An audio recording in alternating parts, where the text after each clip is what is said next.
So, and then I in the newsletter, the latest one, you have Terebinth in there, and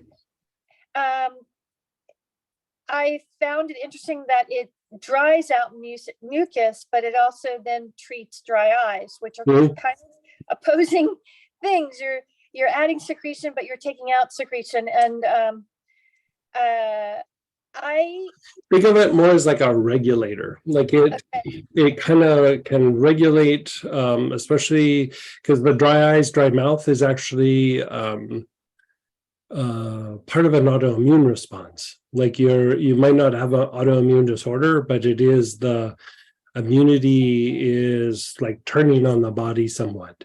And so Terebinth is actually very good for helping to reduce that response in the body, which then helps to moisten the eyes and the mouth, not because it's moisturizing, but it's calming the immune system down so that the immune system doesn't actually attack the mucous membranes.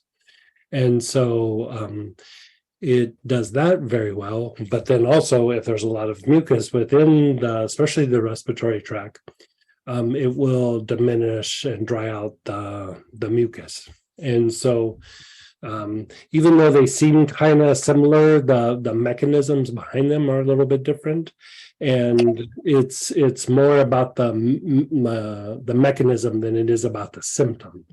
And so calming down the autoimmune response, like if you don't have dry eyes, it's not going to do anything for your eyes. You know what I mean? It's just all it's doing is regulating that potential. And even with that, it's not like super crazy strong for that. Like if you really wanted to offset the dry eyes, dry mouth, Shazandra is probably your best bet.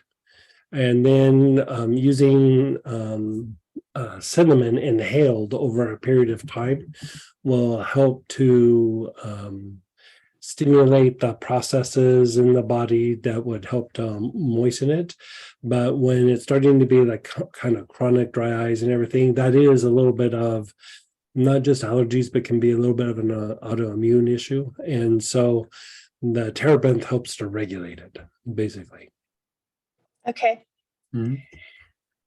And it feels good on the body too.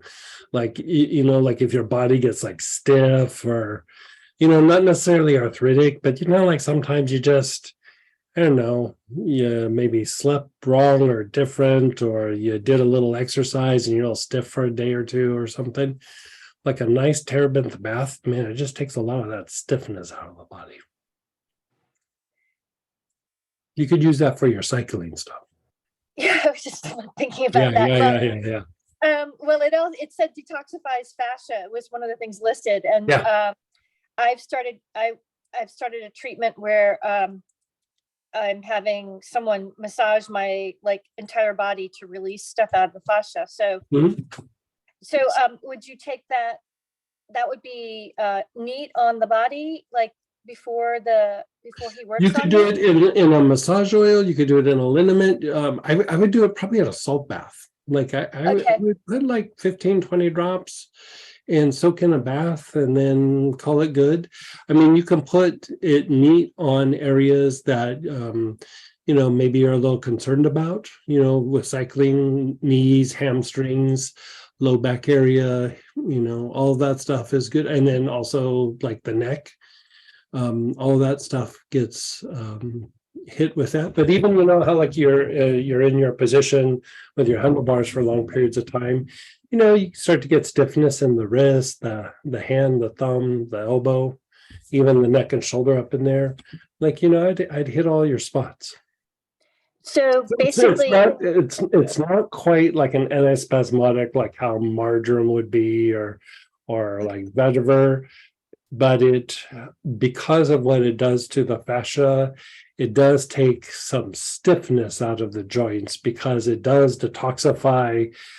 Like when you say it detoxifies the fascia, you could also say, like in a way,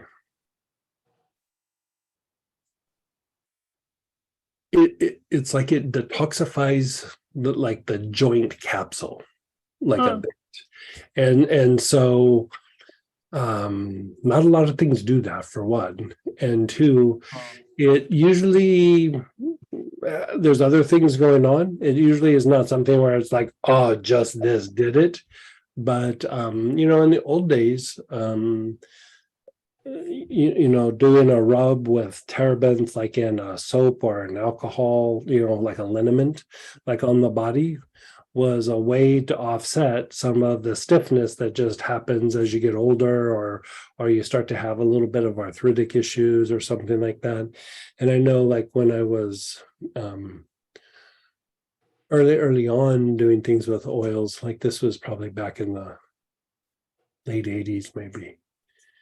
I used to go to an acupuncturist, and he used to like order like big things of, like, I'd make him a liniment with really strong, like high levels of terebinth in it.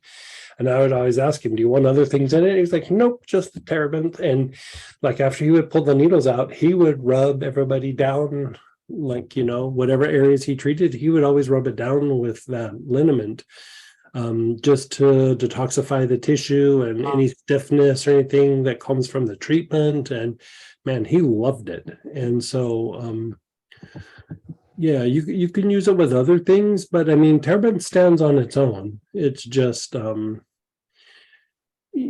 all the oils that we talk about, terebinth is just quietly doing what it does. You know what I mean? It's not a big like standout, but like when you really need the terebinth, like for the mucus or for the stiffness or the joints or something like that, it's a rock star. It's just it's just quietly playing bass over on the dark side of the stage, just being very quiet.